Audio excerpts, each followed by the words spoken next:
March 15, 1945. Pittsburgh, Pennsylvania. Allegheny State Psychiatric Hospital. Vera Caldwell descends into the basement with a flashlight in hand. She is 24 years old, a licensed electrician, 3rd class, working at this hospital for the past 2 years. This morning, the chief engineer, Harold Branson, told her to check the distribution panel in the records wing. Lights have been flickering there for a week. Vera pushes open the heavy steel door, and the flashlight beam sweeps across shelves stacked with yellowed folders. The air smells of mildew and something chemical, institutional. She locates the panel behind a shelf unit against the far wall, opens the cover. Everything looks fine inside, just a loose connection. 5 minutes of work. But when Vera slides the shelf back into place, her elbow catches a folder and it tumbles to the floor. Index cards spill out. Vera kneels to gather them and sees a stamp in red ink. Restricted access. Disposition. War Production Board. She picks up one card. Name: Warren Sinclair. Date of birth: 1919. Diagnosis: schizophrenia, paranoid type, with manifestation of reformist delusions and anti-patriotic ideation. Basis for commitment: systematic dissemination of defeatist propaganda, interference with war production morale. Admission date: April 12, 1942. Committed by Regional Director, War Production Board, Pittsburgh District. Vera flips through more cards. All bear similar stamps. She opens the adjacent folder. Same thing. Her heart begins to race. Her throat goes dry. She opens a third folder and freezes. The card reads, Caldwell, Preston Arthur. Date of birth: 1927. Diagnosis: paranoid schizophrenia with reformist delusions, persecution complex. Admission date: August 3, 1943. Date of death: February 18, 1944. Cause of death: bilateral pneumonia secondary to immunocompromised state. Preston, her older brother, missing for nearly 2 years. Vera sits right down on the concrete floor, clutching the card to her chest. Her hands shake so violently that the flashlight slips from her grasp and rolls across the floor. The beam jerks across the walls. She retrieves it, shines it on the card again. The doctor's handwriting is neat, precise. Signature at the bottom: Chief Physician, Dr. Silas K. Grayson. She remembers that August of 1943. She was 23 years old, working as a riveter at the Westinghouse plant in East Pittsburgh. Preston had just finished his sophomore year at Carnegie Tech, 16 years old but brilliant, skipped a grade. He dreamed of becoming a journalist, wrote articles for the university's newspaper, The Tartan. He covered campus life, student achievements, the war effort. The faculty advisor, Professor Edmund Barrett, praised him, said the boy had genuine talent. Preston carried a notebook everywhere, wrote down everything he observed. That summer of 1943, he suddenly began working on something bigger. Spent entire days in his room, writing, hiding papers in his desk drawer. Told their parents he had evidence of fraud at the Homestead Steelworks. Said the plant superintendent, Douglas Kincaid, was falsifying production reports, claiming tonnage that was never produced, pocketing federal contracts while soldiers went without adequate armor plating. Said he had verified everything, documented it all. Their father, a machinist at Jones and Laughlin Steel, grabbed him by the shoulders, shook him, shouted, "Do you understand what you are getting into? This is not your business. You are still a kid." Their mother wept in the kitchen, covering her face with her apron. But Preston was stubborn. He said the article was finished, that he had submitted it to the Pittsburgh Post-Gazette, that the city editor, Theodore Morrison, promised to run it Thursday, August 2nd. But on Wednesday, August 1st, evening, there came a knock at the door. 2 men in dark suits, short haircuts, identical expressions. They showed credentials. Vera did not see clearly what agency. They said, Preston Arthur Caldwell, you need to come with us for questioning regarding your submitted material. Questions from the War Production Board. Father tried to object. He is a minor. I will come with him. One of the men shook his head. Not necessary.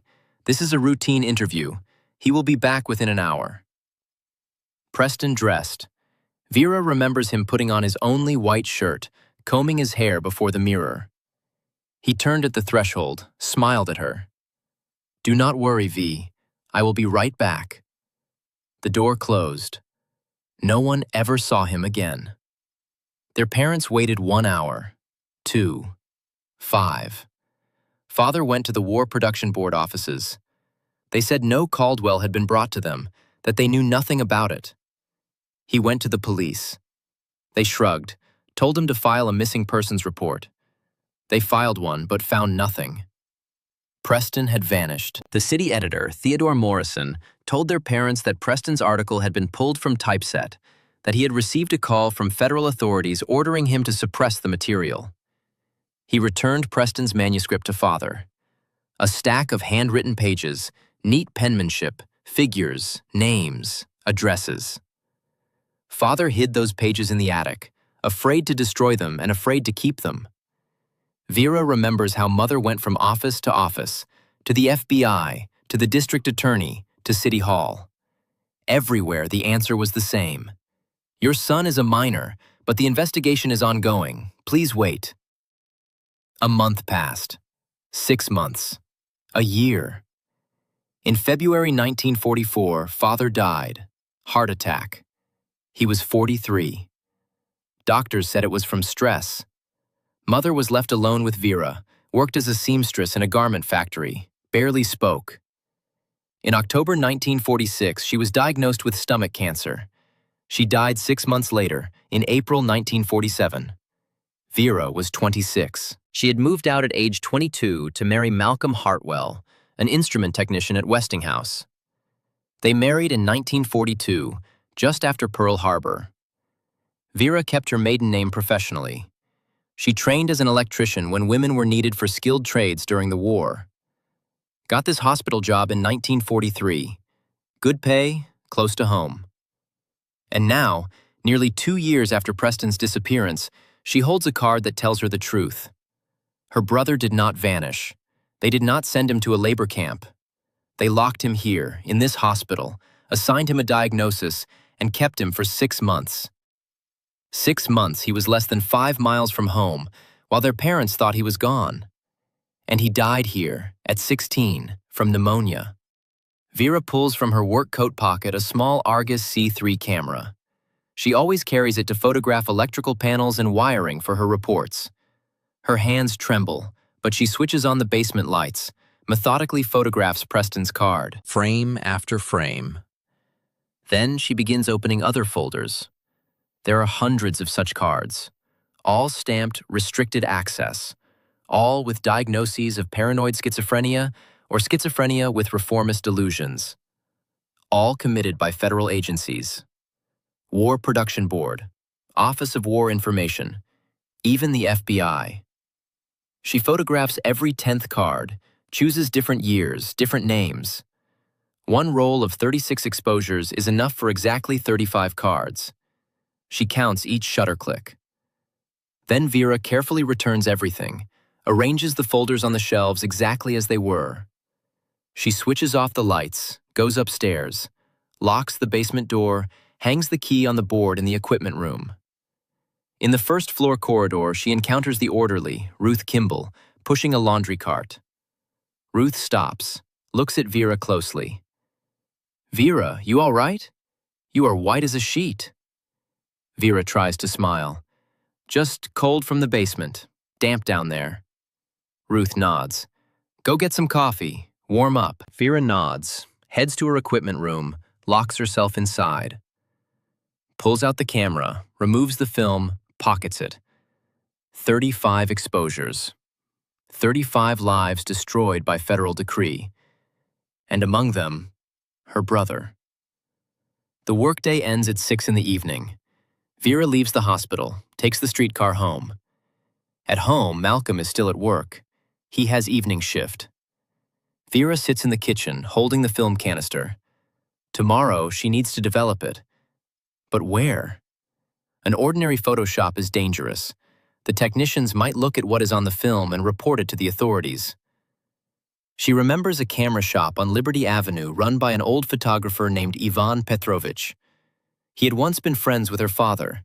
They worked together at Jones and Laughlin Steel before Ivan opened his shop. Maybe he will help. The next day, March 16th, Vera goes to Liberty Avenue during her lunch break. She tells the chief engineer she needs to run a personal errand, doctor's appointment. He waves her away without looking up from his paperwork. The camera shop is on the ground floor of an old building, its sign faded. Petrovich Photography. The window display shows portraits from before the war, young men in uniform, wedding couples, children in their Sunday best. Inside, it smells of chemicals and dust. Behind the counter sits Ivan Petrovich, gray-haired, stooped, wearing thick-lensed glasses. He is arranging prints in a portfolio when Vera enters. The bell above the door jingles. He looks up, squints at her. Recognition dawns slowly.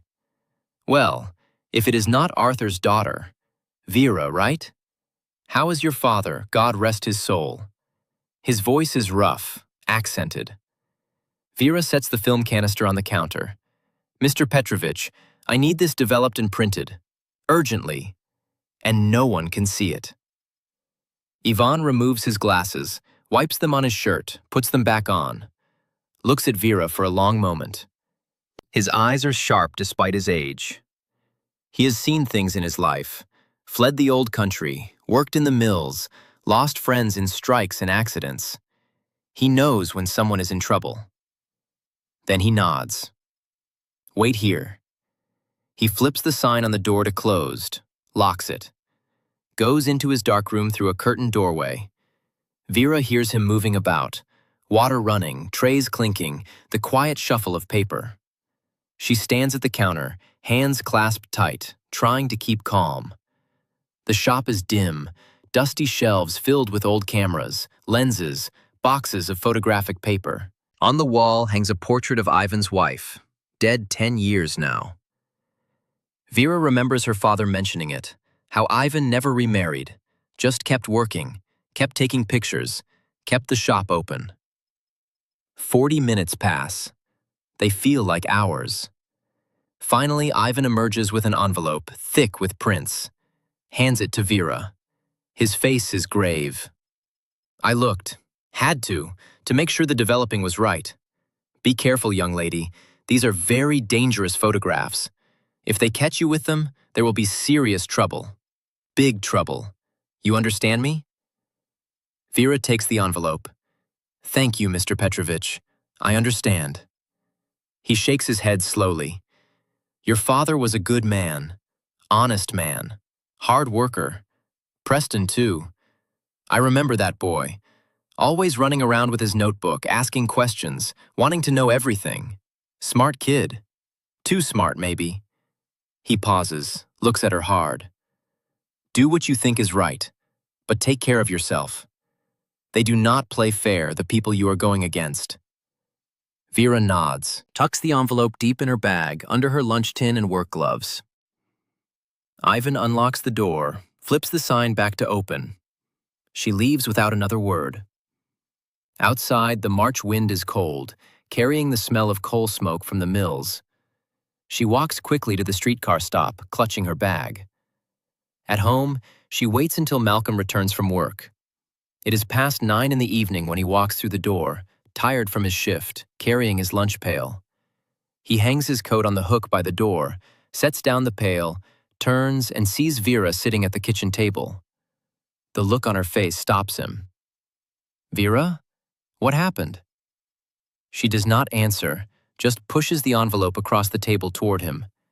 He sits down slowly, opens it, pulls out the photographs one by one.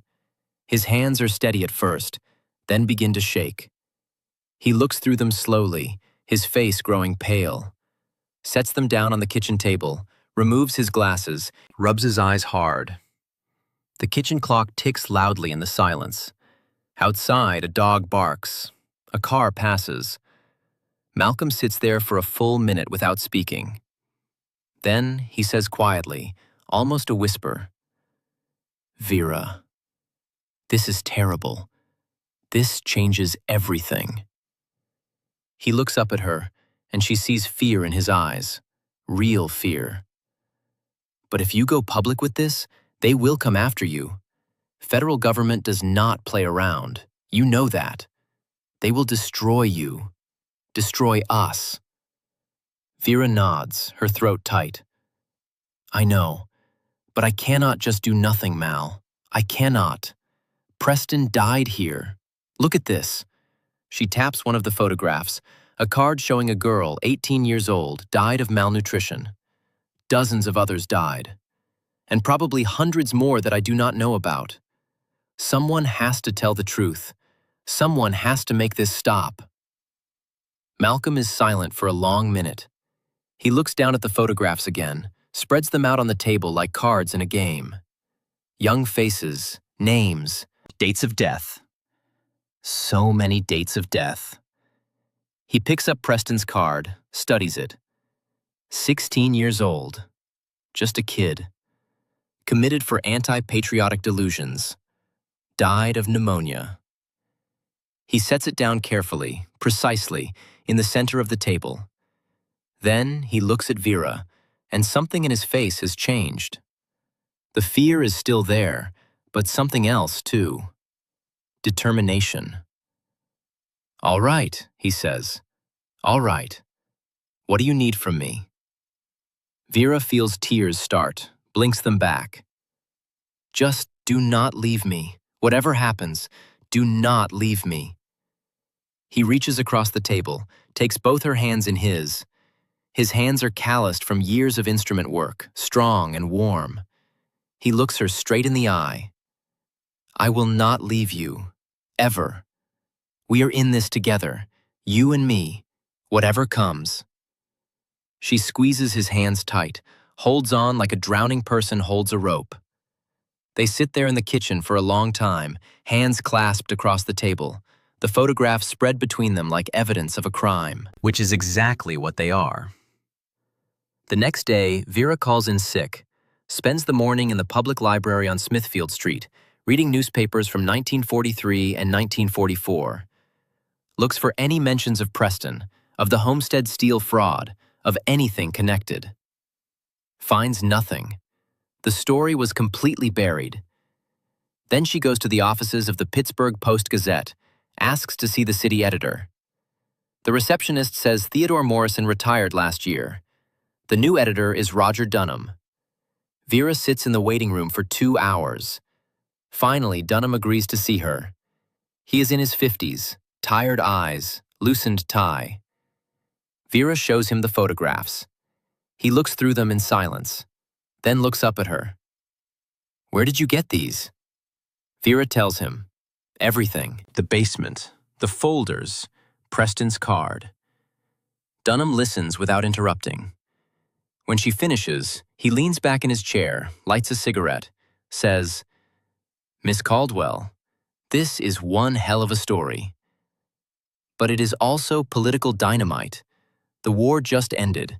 People still trust the government. If we publish this, we are accusing federal agencies of operating secret psychiatric prisons. They will deny it, discredit us, possibly shut us down. You understand that?" Vera nods. "I understand, but it is the truth." Dunham smokes in silence, then stubs out his cigarette. "Let me make some calls. Come back tomorrow." Vera returns the next day. Dunham looks even more tired. Says, "I talked to our legal department. They say we cannot publish without corroboration. We need official documents, witness testimony, something more than these photographs. Can you get the original cards?" Vera shakes her head. "If I go back to that basement now, they will know something is wrong. They might have already noticed the folders were disturbed." Dunham nods. "Then we need another source. Someone from inside the hospital who will confirm this program exists." Vera thinks, then says, "There is a nurse, Evelyn Marsh. She has worked there since 1940. She might know something. Dunham nods. Talk to her. Carefully. If she will testify, we have a story. That evening, Vera waits outside the hospital until Evelyn Marsh's shift ends. Evelyn is 43, gray hair pulled back in a tight bun, stern face but kind eyes. Vera approaches her at the streetcar stop, says quietly, "Mrs. Marsh, I need to talk to you about the restricted ward." Evelyn's face does not change, but her eyes sharpen. She says nothing until the streetcar arrives. They board together, sit in the back. Evelyn speaks in a low voice. "What do you want to know?" Vera shows her one photograph, Preston's card. Evelyn looks at it, then at Vera, says, "Your brother?" Vera nods. Evelyn is silent for a moment, then speaks. "There were dozens like him. Boys and girls, mostly young, all committed for anti-patriotic delusions. Federal orders. We were not allowed to contact their families. We're not allowed to discuss it. Some died. Some were transferred to federal facilities. Some were released after the war with their records sealed." Vera asks, "Will you testify to this? Publicly?" Evelyn looks out the window, then speaks. "If I do, I lose my job, probably my pension, maybe worse." Vera says nothing. Evelyn turns back to her. "But your brother was 16, just a boy, and he died because he tried to tell the truth." She reaches into her handbag, pulls out a small address book, writes something on a slip of paper, hands it to Vera. "This is the home address of Dr. Lawrence Finch. He was assistant chief physician here until 1944. Then he resigned, suddenly. Would not say why. He lives in Squirrel Hill now. Talk to him." Vera takes the paper. "Thank you." Evelyn stands as the streetcar approaches her stop. Before she gets off, she says, "Be careful, Miss Caldwell. These people do not forgive." The next day, Saturday, Vera takes the bus to Squirrel Hill. Dr. Finch's address is a modest brick row house on Beacon Street. She knocks. A man in his 60s opens the door, thin, balding, nervous eyes. Vera introduces herself, explains why she is there. Finch's face goes pale. He tries to close the door. Vera puts her hand against it. "Doctor, please, I just need 5 minutes." Finch hesitates, then steps back, lets her in. His living room is cluttered with books and medical journals. He does not offer her a seat, says, "What do you want?" Vera shows him the photographs. Finch looks at them, then turns away, walks to the window, stares out at the street. A mailman passes. Children play hopscotch on the sidewalk. Normal life continuing as always while secrets rot in basements. Says quietly, almost to himself, "I knew this would come out eventually. I told Grayson it was wrong. I told them all. But no one listened. No one ever listens." He turns back to Vera and his face is haunted. "Your brother, Preston Caldwell. I remember him very well. I will never forget him. Brought in on a Wednesday evening, August 3rd, 1943. 2 federal agents, dark suits, no names given. They had commitment papers signed by someone at the War Production Board. I never saw who. The boy was terrified, kept saying there had been a mistake, that he just wrote an article, that he had proof of what he wrote. Kept asking when he could go home. Kept asking to call his parents. We told him he could not. Federal orders. No contact with family." Finch's voice cracks. He was just a kid. Bright boy. Polite. Scared, but trying to be brave. Kept a brave face. Grayson examined him that first night, declared him delusional, suffering from paranoid schizophrenia. I was in the room. I protested. I said the boy showed no signs of psychosis, that he was coherent, rational, just frightened. Grayson told me to mind my own business, that the diagnosis came from higher up, that our job was to house and treat, not question. Treatment. Finch spits the word like poison. You want to know what treatment meant? Chloral hydrate 3 times a day to keep him sedated. Insulin shock therapy twice a week. Strap him down, inject insulin until he convulses and falls into hypoglycemic coma. Then inject glucose to bring him back. Over and over. Supposed to reset the brain. All it does is destroy it. After 2 months, Preston stopped asking questions, stopped asking for his parents, just sat in his room, staring at the wall. Then, more sedatives. His health started to deteriorate. Lost weight. Stopped eating properly. In February, middle of winter, he developed a cough. Turned into pneumonia fast. Both lungs. We had penicillin by then, you know. Miracle drug. Could have saved him easily. I went to Grayson, begged him to authorize treatment. He refused. Said federal detainees were low priority for medication, that we needed to conserve resources for regular patients. I argued with him. He threatened to have me committed. Said I was showing signs of irrational behavior, that perhaps I needed evaluation myself. Finch wipes his eyes with the back of his hand. The boy died 3 days later. February 18th, 1944. Alone in a locked room. 16 years old. We put him in a pine coffin, buried him in Potter's Field with no marker. Listed cause of death as pneumonia. No mention of why he was here, who sent him, what they did to him. Just pneumonia. Nice and clean. Finch looks at Vera, and his voice is raw. I could not take it anymore. There were others, dozens. Some died. Some were transferred to federal facilities out west. I do not know where. Some just disappeared from the records. I resigned in March 1944. Told Grayson I wanted no part of it anymore, that I could not live with what we were doing. He threatened me. Said if I ever spoke about what I had seen, if I ever told anyone, I would be committed myself. That he had the power to do it, that no one would believe me, that I would spend the rest of my life in an institution. So I stayed quiet. Bought this house, lived on my savings, kept my mouth shut. He looks at Vera. Until now. Vera asks, her voice barely above a whisper. Will you testify? Will you tell this in court, under oath? Finch is silent for a long moment, looks down at his hands. They are shaking. Then he nods slowly. Yes. God help me, yes. I will testify.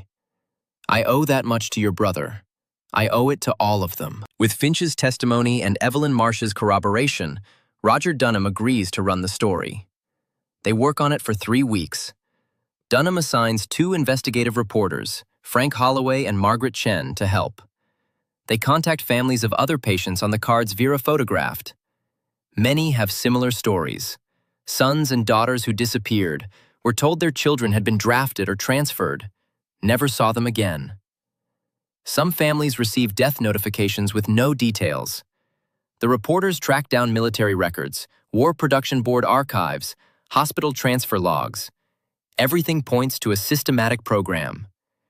Young people who had criticized war production, questioned rationing policies, or exposed corruption were quietly committed to psychiatric hospitals under federal authority, diagnosed with delusions, and either held indefinitely or allowed to die. On April 23, 1945, 8 days after President Roosevelt's death and 12 days after the liberation of Buchenwald, the Pittsburgh Post-Gazette runs a front-page story. Secret psychiatric detentions. Federal agencies committed war critics to mental hospitals. Byline: Frank Holloway and Margaret Chen. The story includes excerpts from Vera's photographs, testimony from Dr. Finch, corroboration from Evelyn Marsh, and interviews with grieving families.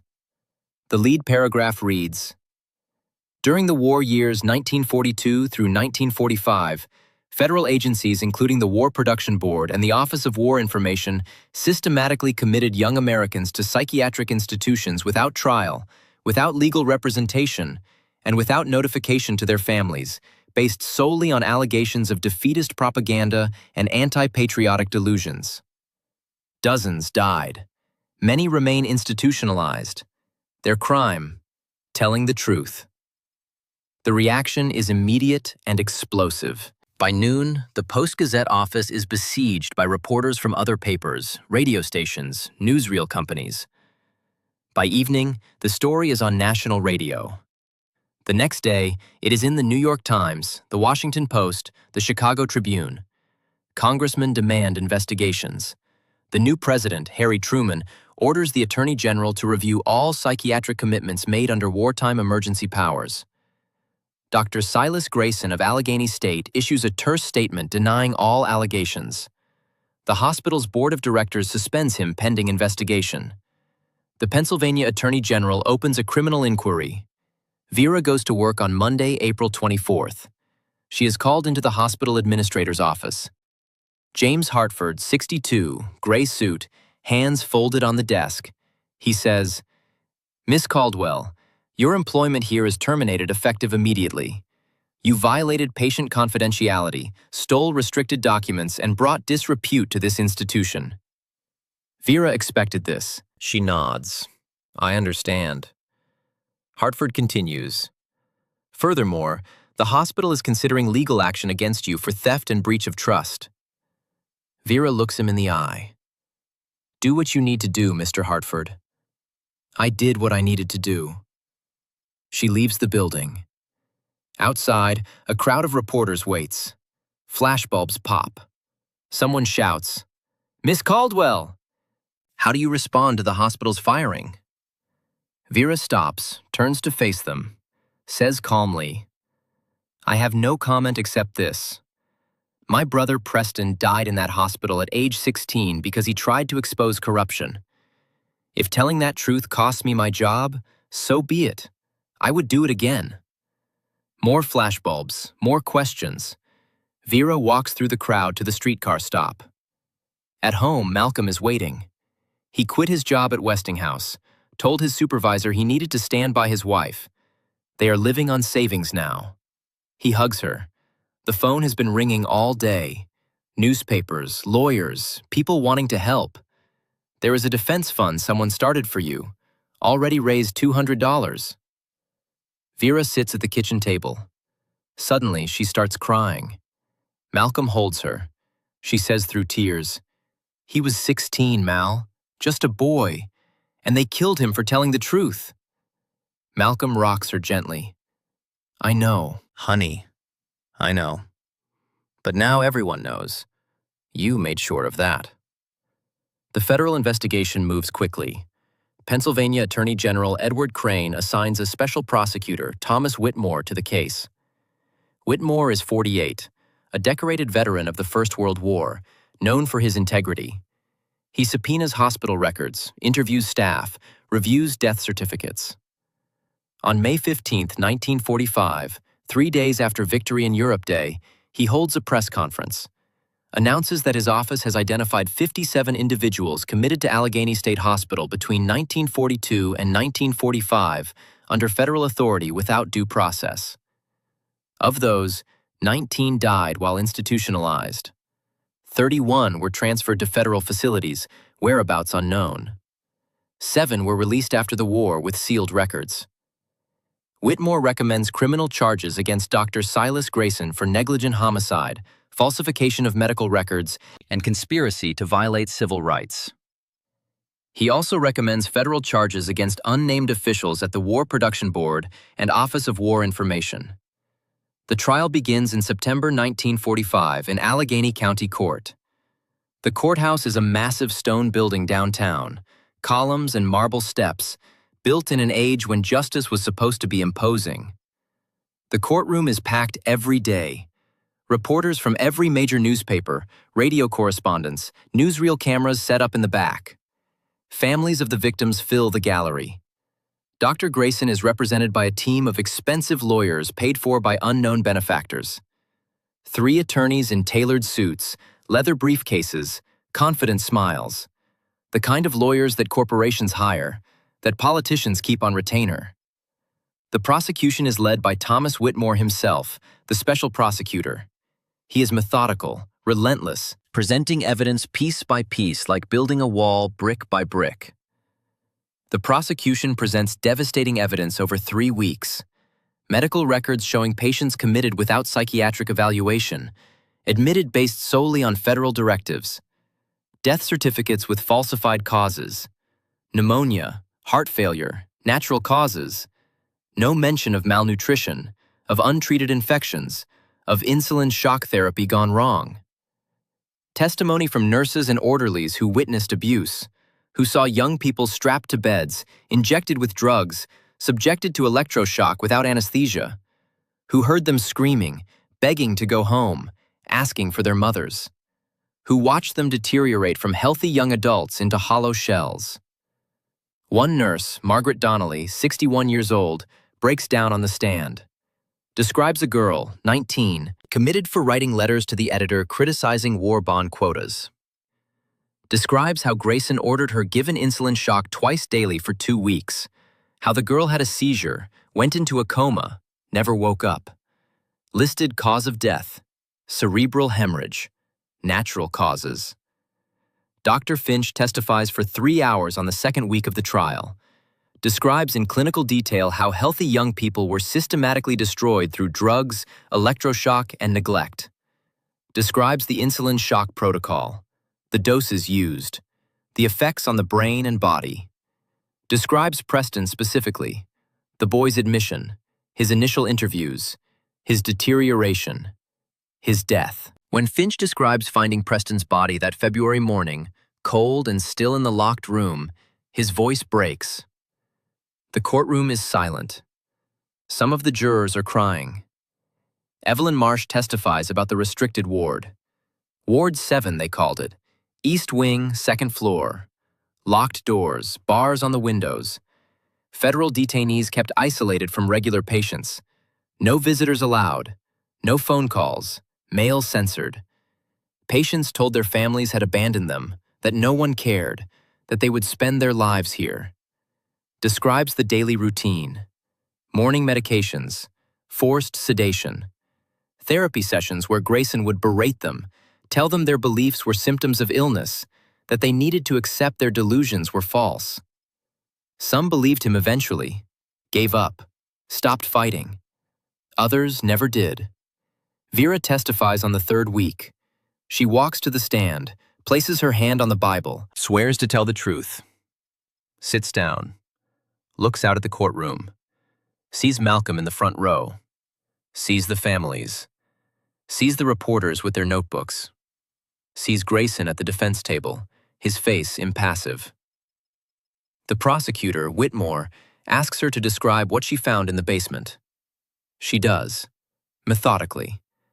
The circuit breaker, the shelf, the folder, the cards, Preston's card.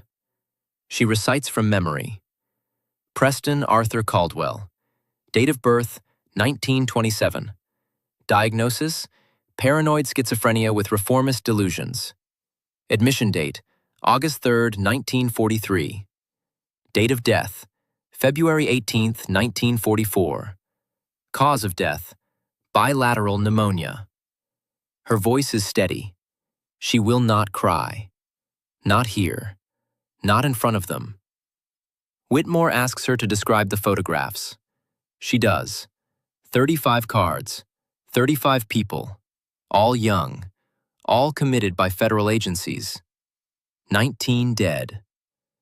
When the defense attorney cross-examines her, he is aggressive.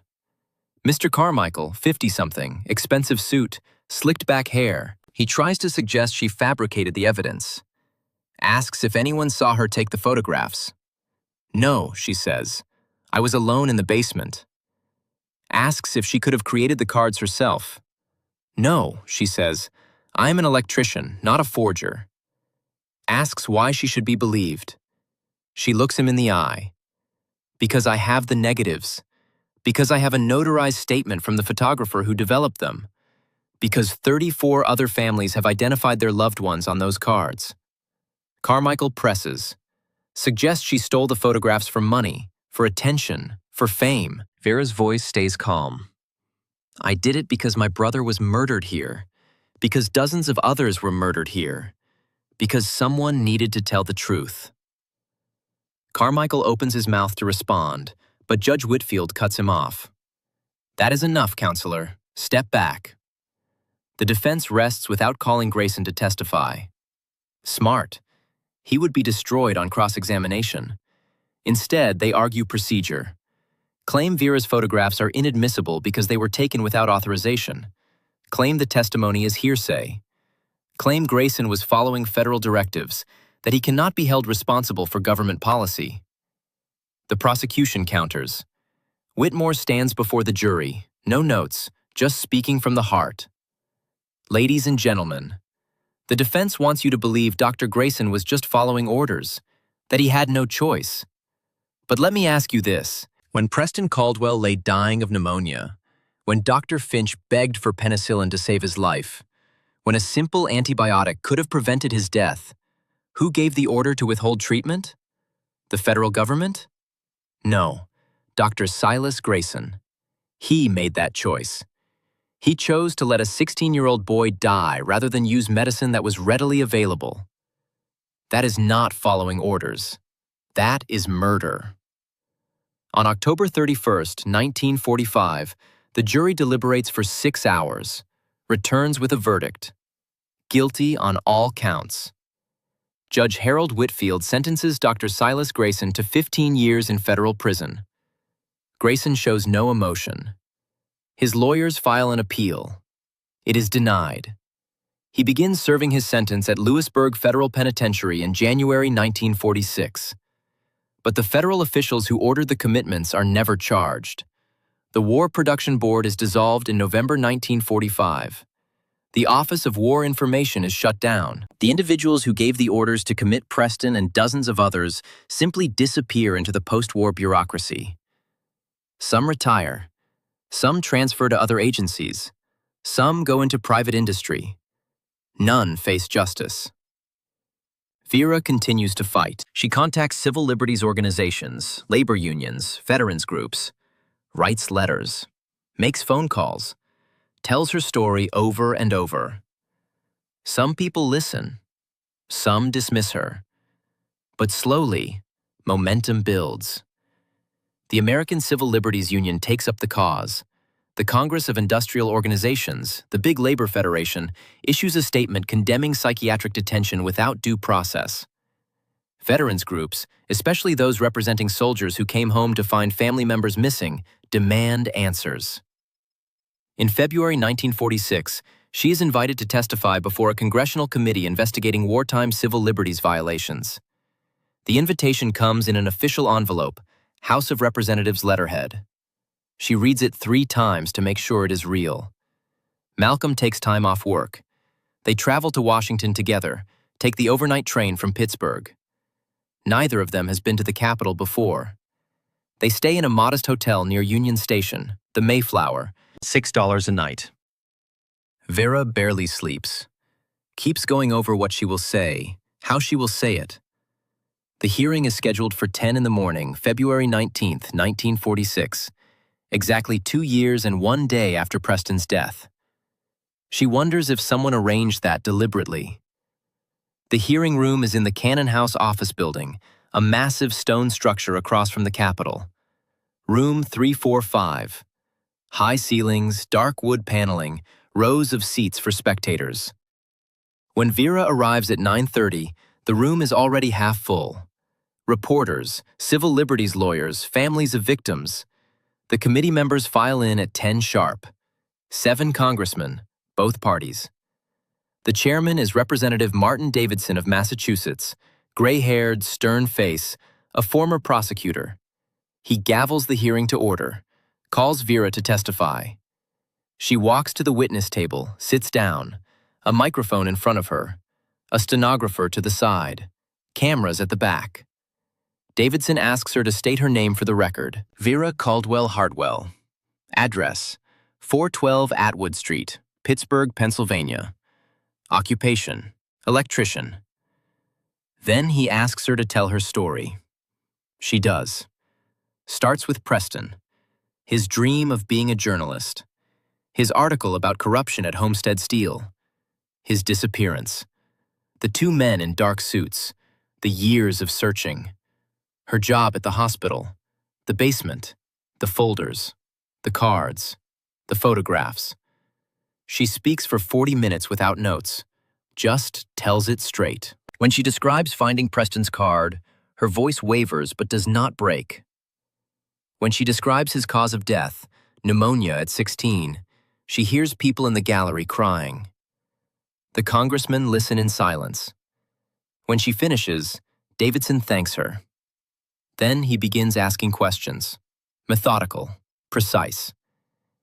How many cards did you photograph? 35. How many showed deceased patients? 19. Ages of the deceased? Youngest was 15. Oldest was 24. What were the listed causes of death? Pneumonia, heart failure, malnutrition, cerebral hemorrhage, suicide.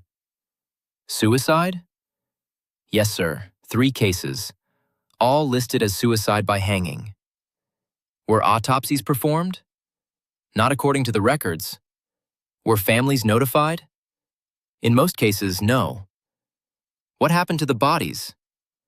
Potter's Field burials, unmarked graves. Davidson writes notes. Other committee members ask questions.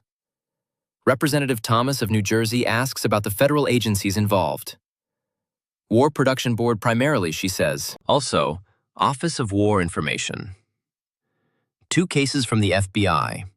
Representative Halloran of New York asks if she believes this program extended beyond Pittsburgh. Vera pauses, says carefully, I only know what I saw in one hospital, but I would be surprised if it was limited to one location. Halloran nods grimly. So would I. The questioning continues for 2 hours. By the end, Vera is exhausted. Davidson thanks her again, says, Miss Caldwell, on behalf of this committee and the American people, I apologize for what happened to your brother and to all the others. This must never happen again. Vera nods.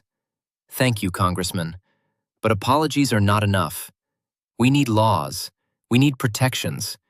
We need to make sure no government agency can ever do this again. Davidson looks at her for a long moment, then nods. You are absolutely right. This committee will make recommendations to the full House. We will push for legislation. I give you my word. The hearing adjourns. Reporters surround Vera as she leaves. She answers a few questions, then Malcolm guides her out. They walk back to the hotel. Neither speaks. What is there to say? That night they sit in their hotel room, Vera at the window, looking out at the lit dome of the Capitol. Malcolm beside her. He says quietly, You did it, V. You told them. Told the whole country. She nods. But will anything change? He takes her hand. It already has. 2 years ago, they did not even know these places existed. Now, congressmen are talking about laws. That is because of you. She leans against him. We shall see. Over the next 2 years, Congress debates mental health reform. Civil liberties advocates push for patient rights, due process protections, family notification requirements. Medical associations resist, claiming these measures interfere with clinical judgment. Veterans groups support reform, pointing out that many of the secretly committed individuals were from military families. Finally, in June 1948, President Truman signs the Mental Health Systems Act, which includes provisions requiring judicial review for all involuntary psychiatric commitments, mandatory family notification, legal representation for patients, and criminal penalties for physicians who falsify diagnoses for non-medical purposes. Vera does not attend the signing ceremony. She is back in Pittsburgh, working as an electrician for a private contractor. She and Malcolm are living in a small apartment in Oakland, saving money. The apartment is on the 3rd floor of a brick building on Atwood Street. 2 bedrooms, kitchen, bathroom. Rent is $35 a month. They are careful with money. Malcolm works steady at a machine shop. Vera takes jobs where she can find them. Residential wiring, commercial installations, repair work. Some clients recognize her name, ask if she is the Vera Caldwell from the newspapers. She says yes and changes the subject. She does not want to be famous, just wants to work, live quietly, move forward. In 1949, they have a daughter, Eleanor. Born in May, a spring baby, 7 pounds 4 ounces. Vera names her after Eleanor Roosevelt, who had written Vera a personal letter of support during the trial. The letter is framed, hanging on the wall in the hallway. Dear Miss Caldwell, your courage in exposing these terrible injustices gives me hope for our country's future. We must always speak truth, even when it is difficult, even when it costs us. Your brother would be proud of you. Sincerely, Eleanor Roosevelt. Little Eleanor grows up in that Oakland apartment, learns to walk holding onto the kitchen chairs, learns to talk. Her first word is mama, her second is dada, her third is light, pointing at the ceiling fixture. She is a serious child, thoughtful, asks a million questions. Why is the sky blue? Where do clouds come from? Why do people die? Vera answers as best she can, tries to be honest without being frightening. When Eleanor is 5, she asks about Uncle Preston. She has seen the photographs on the wall. The young man in the white shirt, the serious expression, the notebook in his hand. Who is that, Mama? Vera sits her down, explains carefully. That is my brother, your uncle. He died before you were born. He was very brave. He tried to help people, and some bad people hurt him for it. But he did the right thing, and we remember him. Eleanor nods, absorbing this. Did the bad people go to jail? Yes, sweetie, one of them did, because of what I did. Eleanor thinks about this. You were brave too, Mama. Vera smiles, strokes her daughter's hair. I just did what I had to do. The years pass in the normal rhythms of working-class family life. Malcolm gets promoted to shop foreman, small raise. Vera takes a full-time position with Westinghouse again, electrician in the turbine plant. Eleanor starts school, does well, brings home good grades and hand-drawn pictures. Every February 18th, Vera and Malcolm go to the cemetery, leave flowers at Preston's grave. Usually they go alone, but when Eleanor is 8, she asks to come. Wants to see where Uncle Preston is. They take her. She stands in front of the headstone, reads the inscription slowly. Preston Arthur Caldwell, 1927 to 1944. Journalist. Died telling the truth. She asks, What does that mean, Mama? Died telling the truth? Vera kneels down beside her. It means he wrote something that powerful people did not want anyone to know, and they punished him for it. But the truth came out anyway, because truth always does in the end. Eleanor nods. When I grow up, I want to tell the truth too, even if it is hard. Vera hugs her. I know you will, sweetheart. The years pass. Vera works, raises Eleanor, lives a quiet life. But occasionally, journalists contact her asking for interviews about the Caldwell case. She always agrees, tells the story factually, without drama. Names, dates, places. The important thing is that people remember, that it does not happen again. In 1963, when Vera is 42, she is invited to speak at a national conference on mental health law at Johns Hopkins University in Baltimore. She travels there by train, her first trip outside Pennsylvania since the congressional hearing. The conference brings together psychiatrists, lawyers, patient advocates from across the country. Vera tells her story to a full auditorium. After her presentation, an elderly man approaches her. Professor Nathaniel Abrams, a psychiatrist from Yale Medical School, silver-haired, distinguished. He says, Mrs. Hartwell, what you did changed American psychiatry. The protections in the Mental Health Systems Act have saved countless lives.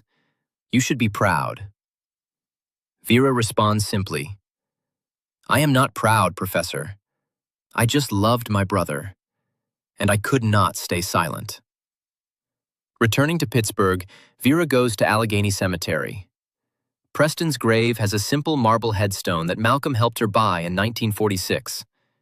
The inscription reads, Preston Arthur Caldwell, 1927 to 1944. Journalist. Died telling the truth. She brings flowers. White lilies, Preston's favorite. Sits on the bench nearby. Takes from her handbag a folder of clippings. The Post-Gazette article from April 1945, yellowed but intact. Photographs from Grayson's trial. The letter from Eleanor Roosevelt. Articles about the Mental Health Systems Act, about patient rights reforms, about psychiatry changing in America. She pages through them, remembering. Then she folds them carefully, places the folder at the base of the headstone, says quietly, Prez, you were 16 years old. You wanted to change the world, and you did. You just did not live to see it.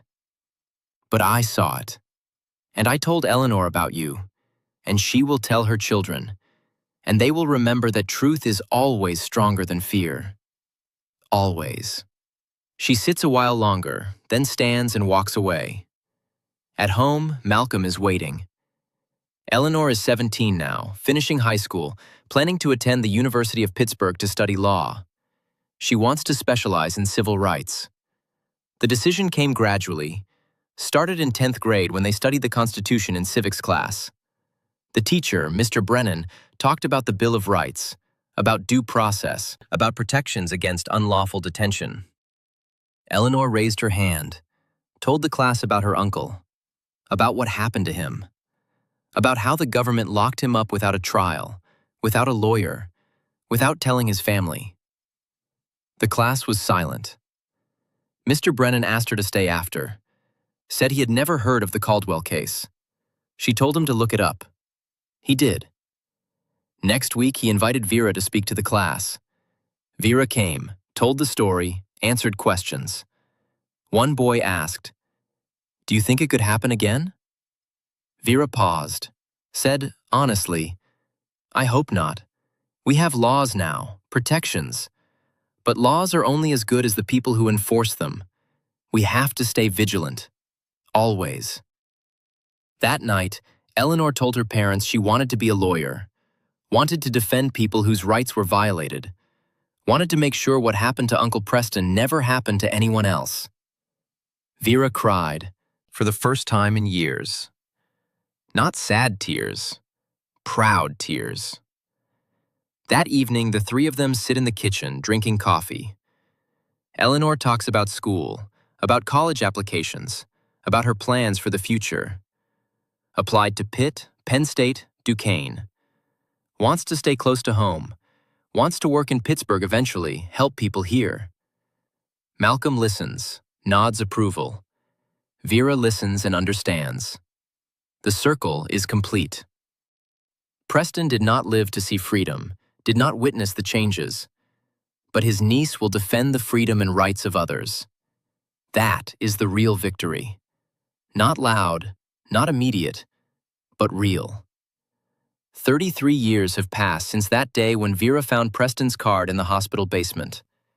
33 years during which American society changed, wartime powers were curtailed, secret programs were exposed, and new protections were established. But memory remains. Memory of those who paid with their lives for the right to think freely, speak truth, write what they saw. Of those who were nearly erased from history, locked in psychiatric prisons, turned into faceless numbers in filing cabinets. Vera Caldwell gave them back their names, gave them back their voices, gave them back their dignity. That was her victory. Quiet, stubborn, final. And every year, on February 18th, the anniversary of Preston's death, Vera goes to the cemetery with flowers, sits beside the marble headstone, takes from her handbag the yellowed pages of his article, the one that cost him his life, reads it aloud, slowly, clearly, pronouncing each word distinctly. In our city, there exists a serious housing shortage. Working families wait years for decent accommodations. Yet certain individuals receive housing allocations ahead of the queue. And she continues reading his words. And the wind carries these words over the cemetery, over the city, over the rivers, over a country where once truth was treason and silence was virtue. It will not be that way again, because there are people like Vera Caldwell, ordinary, quiet, stubborn, who do not give up, who remember, who do what must be done, no matter the cost. And that is the most terrifying thing for any system built on lies and fear. Because such people cannot be broken, cannot be silenced, cannot be erased from memory. In 1968, the American Civil Liberties Union creates the Caldwell Award for Courage in Exposing Institutional Abuse. The first recipient is Vera Caldwell Hartwell herself. The ceremony takes place at the Carnegie Music Hall in Pittsburgh. The auditorium is packed. Civil rights activists, journalists, families of those who had been wrongly committed. Vera receives a bronze plaque and a monetary award of $5,000. She walks to the podium, looks out at the audience.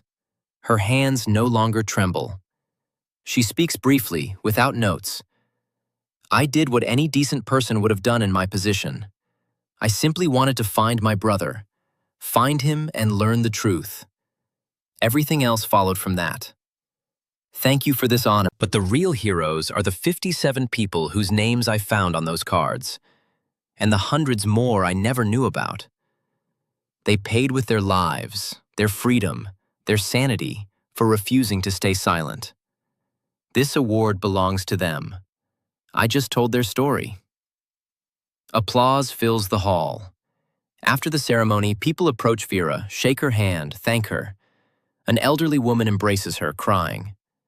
Thank you.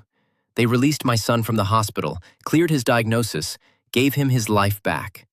He is married now, has children, works as an engineer. Without you, he would have rotted there. Vera hugs her back, finding no words.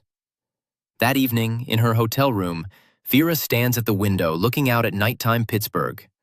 The lights of downtown, the bridges spanning the rivers, the mills still glowing in the distance. The city lives. The country has changed. The war is long over.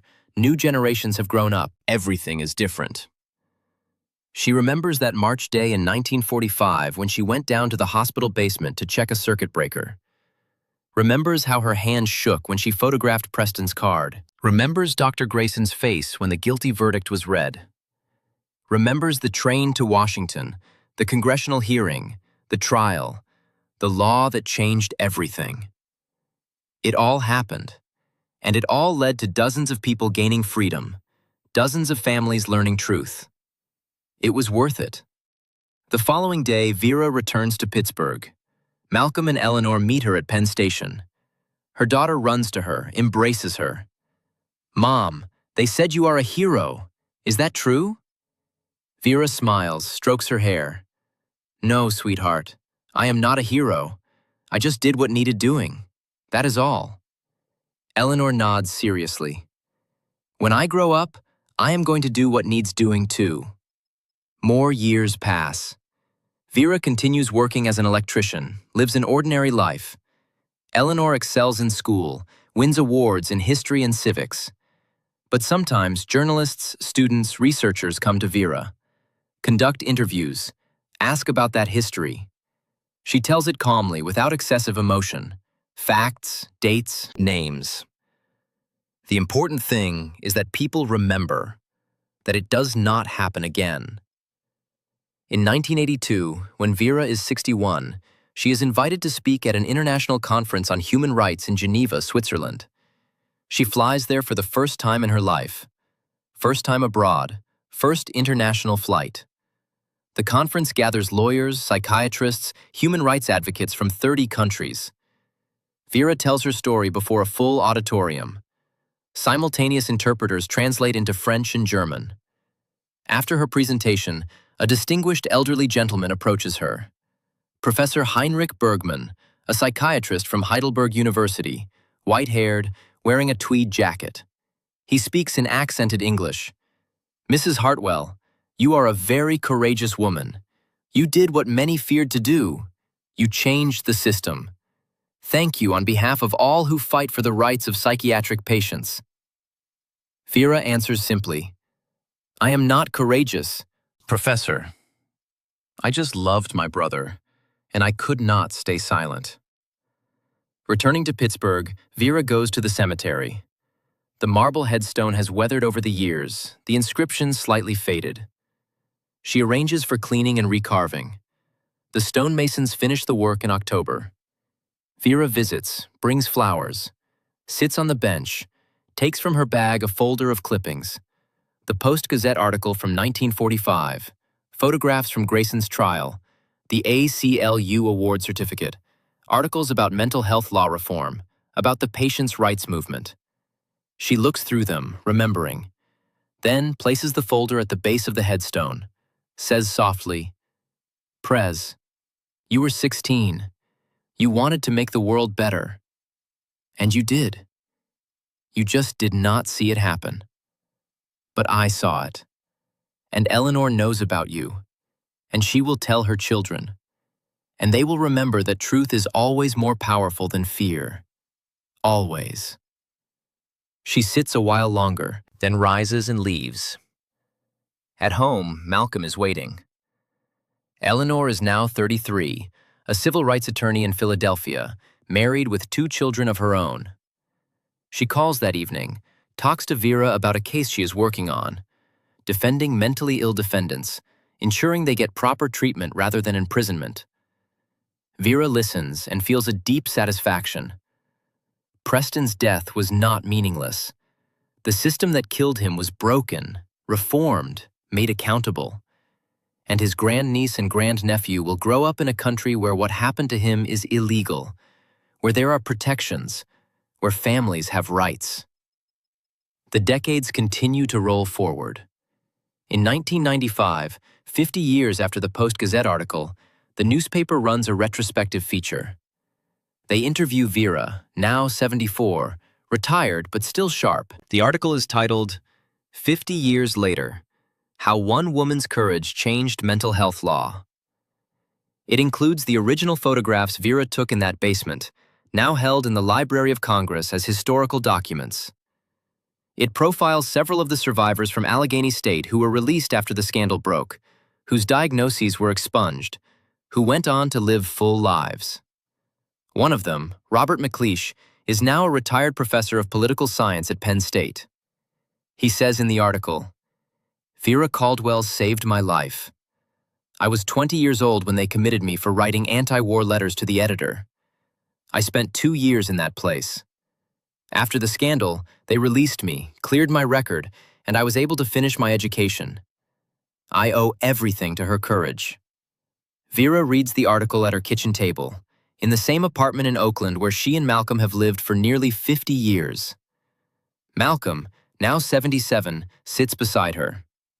He takes her hand. "You did good, V. Real good."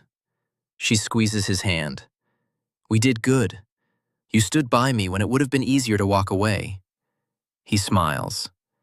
"Never crossed my mind."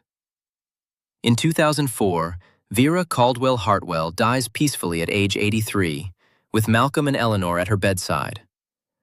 Her obituary runs in the Pittsburgh Post-Gazette, the New York Times, and the Washington Post. It describes her as the woman who exposed America's secret psychiatric detention program and changed mental health law forever. But Vera would have preferred a simpler epitaph. She loved her brother and told the truth. At her funeral, more than 300 people attend. Former patients from Allegheny State, now elderly themselves, civil rights lawyers who were inspired by her case, journalists who covered the story. Eleanor delivers the eulogy, reading from Preston's original article, the one that cost him his life, but ultimately changed a nation. When she finishes, the congregation stands in silence. Then, one by one, they begin to applaud. It starts quietly, then builds, filling the church. It is not applause for Vera alone, but for Preston, for all the others who were silenced, for truth itself. Preston and Vera are buried side by side in Allegheny Cemetery. Their headstones match. Simple marble, clear inscriptions. Preston's unchanged. Preston Arthur Caldwell, 1927 to 1944, journalist, died telling the truth. Vera's reads, Vera Caldwell Hartwell, 1921 to 2004, electrician, made sure he was not forgotten. And every February 18th, Eleanor continues her mother's tradition. She visits the cemetery with white lilies, sits between the two headstones, reads aloud from Preston's article, just as Vera did for 60 years. And now, Eleanor's children come with her. Preston's great-grandniece and great-grandnephew, named Preston and Vera in honor of those who came before. They are too young to fully understand, but they will. They will grow up knowing that their families stood for something. That ordinary people, when pushed far enough, when they love deeply enough, when they refuse to be silent, can move mountains, can change laws, can force a nation to confront its darkest secrets and become better. The story does not end. It reverberates forward through generations. In 2015, a young filmmaker, Preston's great-great-niece, makes a documentary about the case. It wins awards at Sundance and Tribeca. In 2020, Pennsylvania Governor Tom Wolf issues a formal apology to the families of all those wrongly committed during the war years, and establishes a memorial fund for mental health advocacy in Preston and Vera's names. The Allegheny State Psychiatric Hospital, long since closed and converted to condominiums, places a bronze plaque near the entrance. In memory of those who were unjustly detained here 1942 to 1945. May we never forget. May it never happen again. But the most important legacy is not the awards or the memorials or the laws. It is the simple fact that Vera Caldwell, an electrician earning $40 a week, armed with nothing but a borrowed camera and stubborn love for her brother, stood up to a system designed to crush people like her. And she won. Not immediately, not easily, not without cost, but completely.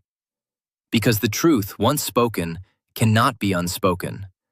The names, once restored, cannot be erased again. The light, once shined into darkness, reveals everything. And no amount of official denial, no institutional power, no government authority can put that light back out once it has been lit. Vera Caldwell lit that light on March 15, 1945, in a damp basement in Pittsburgh, when she opened a folder and saw her brother's name. She kept it burning through threats, firings, investigations, trials. She passed the flame to her daughter, who passed it to her children, who pass it to theirs. And as long as there are people willing to hold that light, to remember, to refuse silence in the face of injustice, the darkness cannot win. That is the story. That is the victory. That is what matters.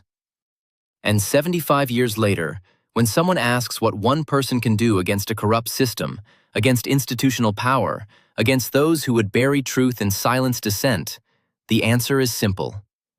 Remember Vera Caldwell. Remember Preston Caldwell. Remember what they did. Remember that it worked. And then, do the same.